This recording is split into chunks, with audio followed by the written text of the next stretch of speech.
The team that did Rainbow Six was very, very young. I mean, we were all relatively new to the industry. Some of the members had worked on SSN, but I don't think we had any first-person shooter experience, indoor experience.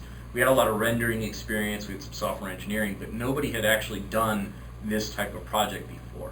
So it was very definitely a learning experience. While it worked very, very well, we found that what we ended up with was not easy to extend, was not easy to go add features to.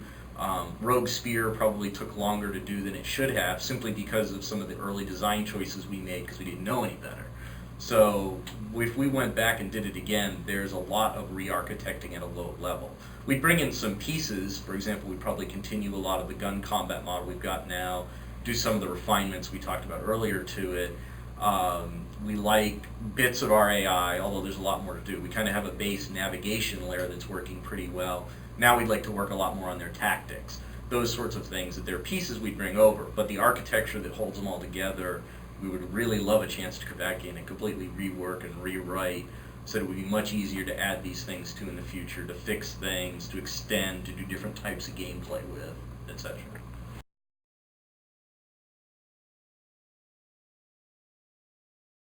We agonized over a lot of design decisions in Rainbow Six. We agonized over the fact that we had this complicated planning phase followed by the action phase, which no one had done before. We agonized over the fact that we weren't going to have any power-ups, that it was realistic combat where you could be killed with one shot. No one had done that before, and we weren't sure that any of that was going to be fun. We thought it would be. We did tests actually using the Quake engine. We mocked up, we made like a little Rainbow Six Quake mod, and we played that a bunch multiplayer, and that was a lot of fun, but then again, we weren't sure how the final game would be accepted.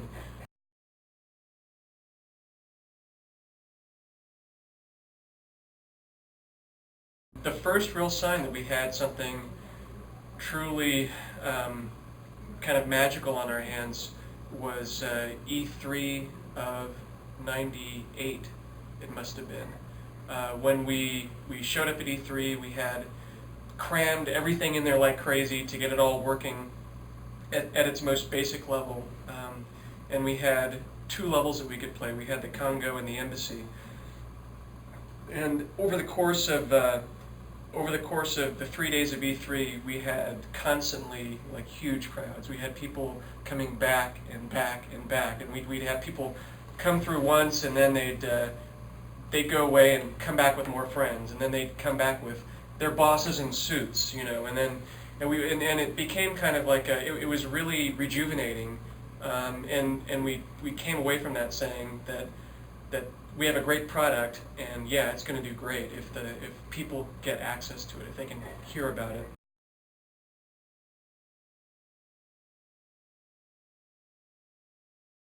On Rogue Spear, at least, Gary and Greg Stelmack did an excellent job coming up with a formula based upon the physical characteristics of the weapons that allowed us to get all of our characteristics out. And tweak them from there. So we did things like, what's the overall length of the weapon? What's the length of the barrel? What's the caliber of the round? What is the, what's the effective kick of the weapon because of the powder load? You know, what's the rate of fire? We put all of these things. What's the weight of the gun? We put all of these things into a formula, and Greg sat there and tweaked and tweaked and tweaked and tweaked, and out of that we got all of our reticle constants and things like that affect things in the game, which was great. And then we played around with that, with those variables until we got something that played well, or was close, and then we play tested it ourselves and said, oh, you know, even though the formulas are pumping out this, we want this, it doesn't feel like there's enough of a difference with this weapon. So that's basically how we did it.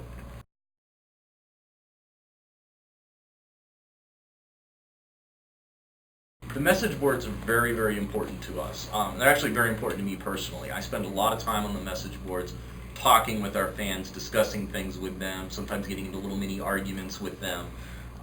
So just the amount of time I spend on them shows how important it is to me and to us as a company. We got a lot of great ideas for Rogue Spear from the message boards. The only way to find out what players like and don't like is to go out and talk to the players and see. We have to temper a lot of it because you have a very small sampling. I mean, we sold hundreds of thousands of copies of Rainbow Six. We maybe have 200 people active on the forums at any one time. That's a fairly small sample, and it's a fairly vocal sample, but it's also a very critical sample to our feature. These are the guys that are really the hardcore diehards. They're the ones that are going to talk it up to other people. So keeping them happy is very important to us.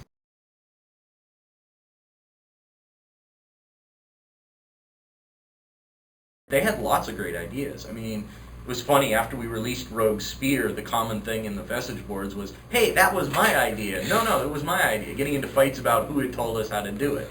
Half the time it did come from the forum, half the time it was an idea we already had, but the forum validated it. They let us know what we've done wrong. So it's not just what we did right or what new things we want, but what things they don't like that we should either remove or change completely. And when we do ship, they're our best, most immediate feedback of what we might have gotten wrong when it shipped that might lead to a patch coming out. So they're very important. They've had great ideas. They've come up with things we would never think of. They play the games in ways we'd never imagined. So, I mean, they're a very, very important part of the franchise as we continue to move forward.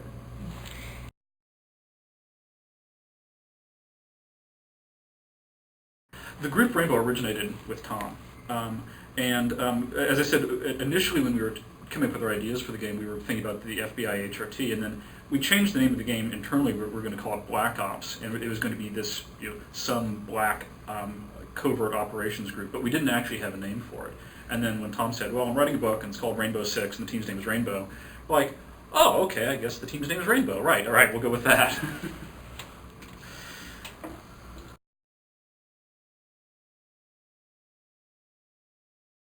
We use 3 Studio Max to build the levels. We use our own in-house exporter that we built. It's a plug-in in Max, and so once we get the geometry built in Max, we then export it into our game.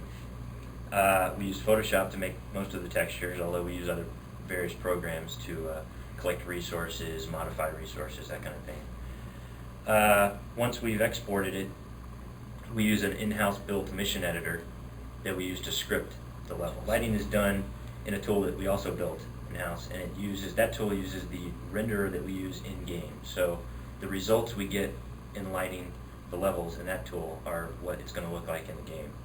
I can say definitely it takes 8.5 weeks was our figure after Rainbow Six. Some take longer, some take shorter. Hopefully not many take longer, but we can whip out levels really quick now. So.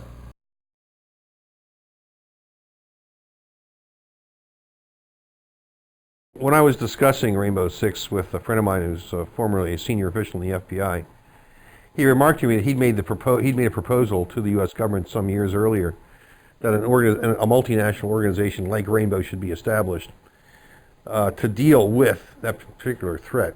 And he also suggested it be based in Britain because it's easy, because of the way British Airways is organized. It's the easiest place in the world to get into and out of very rapidly. And also the Brits with the Special Air Service at Hereford in Wales have the best counter-terrorist operation in the whole world because they get the most work and they have the most experience. So we want to draw upon that. So is such a thing possible? Yes. It hasn't happened yet. I really don't know why, except maybe the international terrorist threat just isn't as bad as people like me make it into.